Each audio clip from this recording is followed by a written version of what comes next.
Assalamualaikum warahmatullahi wabarakatuh. Perkenalkan, nama saya Restu Rahimahnya Pancaputra, Fakultas Teknik Sipil di Universitas Mercubuana, Jakarta.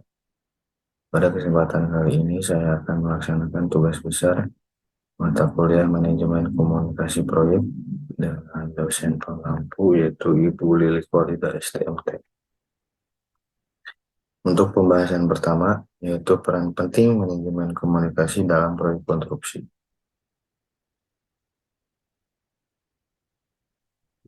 Untuk pengertiannya, manajemen komunikasi proyek adalah proses yang mencakup pengumpulan distribusi, penyaluran, pencarian keterangan, dan perpindahan informasi di dalam proyek. Proses manajemen komunikasi harus dapat menyediakan informasi ke segenap anggota yang dibutuhkan untuk kesuksesan suatu proyek. Setiap orang yang terlibat dalam proyek harus memahami bagaimana berkomunikasi yang efektif di dalam pelaksanaan proyek. Untuk proses manajemen komunikasi, berikut ini diberikan suatu tinjauan umum dari proses-proses utama dalam manajemen komunikasi proyek, yaitu communication planning, di mana menetapkan informasi dan komunikasi yang dibutuhkan oleh stakeholder, siapa membutuhkan informasi apa, mereka akan membutuhkan, dan bagaimana informasi akan diberikan atau disampaikan kepada mereka. Kedua adalah informasi distribusi. Membuat informasi yang dibutuhkan tersedia untuk stakeholder proyek tepat pada waktunya. Untuk yang ketiga adalah performance reporting. Mengumpulkan dan menyebarkan informasi kinerja. Dalam hal ini termasuk status pelaporan, pengukuran progres, dan peramalan. Yang keempat adalah manage stakeholder, yaitu mengatur komunikasi untuk memenuhi kebutuhan-kebutuhan dan pemecahan masalah antara pihak-pihak yang terlibat dalam proyek. Proses di atas saling berhubungan satu sama lain. Setiap proses melibatkan individu dan kelompok berdasarkan kebutuhan informasi dan proyek tersebut. Pembahasan berikutnya yaitu proses perencanaan manajemen komunikasi proyek konstruksi. Manajemen komunikasi proyek termasuk proses yang diperlukan untuk memastikan bahwa informasi dalam proyek dibuat dengan tepat dan cepat, baik dalam segi pengumpulan, diseminasi, penyimpanan, dan disposisi. Hal ini menciptakan hubungan yang penting antara orang-orang, ide, dan informasi yang diperlukan supaya proyek berakhir dengan kesuksesan. Setiap orang yang terlibat dalam proyek ini harus siap untuk mengirim dan menerima komunikasi dan harus memahami bagaimana komunikasi dilakukan, di mana mereka terlibat sebagai individu dan bagaimana komunikasi dapat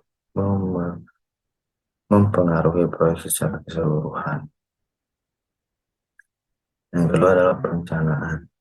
Perencanaan komunikasi melibatkan dan menentukan informasi dan kebutuhan komunikasi para pemangku kepentingan yang membutuhkan informasi apa, kapan mereka akan membutuhkannya, sebagaimana diberikan kepada mereka, dan oleh siapa. Sementara semua proyek berbagai kebutuhan untuk mengomunikasikan informasi proyek, kebutuhan informasi, dan metode distribusi sangat bervariasi. Mengidentifikasi kebutuhan informasi para pemangku kepentingan dan menentukan sarana yang cocok untuk memenuhi kebutuhan tersebut merupakan faktor penting bagi keberhasilan suatu proyek. Yang terakhir adalah pelaporan kinerja. Pelaporan kinerja adalah kegiatan mengumpulkan dan menyebarkan informasi tentang kinerja untuk memberikan informasi pada stakeholder tentang bagaimana sumber daya digunakan untuk mencapai tujuan proyek. Proses ini meliputi antara lain yaitu status pelaporan menggambarkan di mana proyek sekarang berdiri, misalkan status yang berhubungan dengan jadwal dan anggaran. Kedua adalah kemajuan pelaporan, menggambarkan apa yang sudah dicapai oleh tim proyek, misalnya persentase jadwal yang selesai atau apa yang sudah diselesai yang sudah selesai dibandingkan dengan apa yang sedang dalam proses pengerjaan. Terakhir, itu ramalan memprediksikan status dan kemajuan proyek di kemudian hari. Terus yang ketiga adalah proses pengelolaan manajemen komunikasi proyek konstruksi. Pengertiannya yaitu manajemen komunikasi proyek termasuk proses yang diperlukan untuk memastikan bahwa informasi dalam proyek dibuat dengan tepat dan cepat, baik dalam segi pengumpulan, diseminasi, penyimpanan, dan disposisi. Hal ini menciptakan hubungan yang penting antara orang-orang, ide, dan informasi yang diperlukan supaya proyek berakhir dengan kesuksesan. Setiap orang yang terlibat dalam proyek ini harus siap untuk mengirim dan menerima komunikasi dan harus memahami bagaimana komunikasi dilakukan, di mana mereka terlibat sebagai individu, dan bagaimana komunikasi dapat mempengaruhi proyek secara keseluruhan. Proses utamanya yaitu komunikasi perencanaan, menentukan informasi dan kebutuhan komunikasi para pemangku kepentingan yang membutuhkan informasi apa, kapan mereka akan membutuhkannya, dan bagaimana hal itu akan diberikan kepada mereka. Distribusi informasi, pembuatan informasi yang diperlukan tersedia bagi stakeholder proyek secara tepat waktu. Kedua, itu kinerja laporan mengumpulkan dan menyebarkan informasi kinerja. Ini termasuk laporan status, pengukuran kemajuan, dan peramalan informasi. Penutupan yang menghasilkan mengumpulkan dan menyebarkan administrasi untuk meresmikan fase atau penyelesaian proyek. Yang ketiga itu perencanaan komunikasi.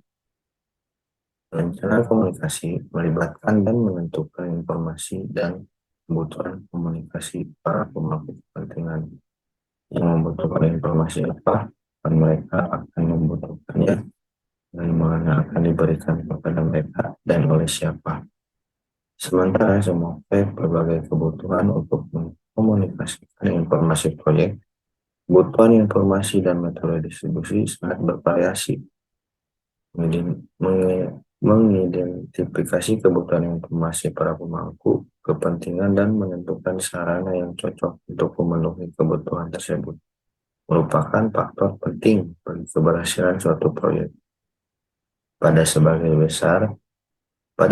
besar proyek, sebagai besar perencanaan komunikasi ini dilakukan sebagai bagian dari fase awal suatu proyek. Dan yang terakhir untuk teknik perencanaan komunikasi, sebuah struktur distribusi yang merinci kepada siapa informasi, status laporan data, jadwal dokumentasi, teknis, dan lain-lain akan mengalir dan metode apa yang akan dilakukan. Bisa berbentuk laporan tertulis, rapat, dan lain sebagainya. Akan digunakan untuk mendistribusikan berbagai jenis informasi. Struktur ini harus sesuai dengan tanggung jawab dan hubungan pelaporan yang dijelaskan oleh struktur organisasi proyek. Selain itu, untuk analisis stakeholder, kebutuhan informasi dari berbagai pemangku kepentingan harus dianalisis untuk mengembangkan pandangan metodis dan logis dari kebutuhan informasi mereka dan sumber-sumber untuk memenuhi kebutuhan tersebut. Analisis ini harus mempertimbangkan metode dan teknologi sesuai dengan proyek yang akan memberikan informasi yang dibutuhkan. Perawatan harus diambil untuk menghindari pemborosan sumber daya pada informasi yang tidak perlu atau teknologi tidak tepat. Selanjutnya adalah rencana pengelolaan komunikasi. Sebuah rencana manajemen komunikasi adalah dokumen yang menyediakan kumpulan dan struktur arsip yang merinci metode apa yang akan digunakan untuk mengumpulkan dan menyimpan berbagai jenis informasi, Prosedur juga harus mencakup mengumpulkan dan menyebarkan pembaruan dan koreksi informasi sebelum didistribusikan.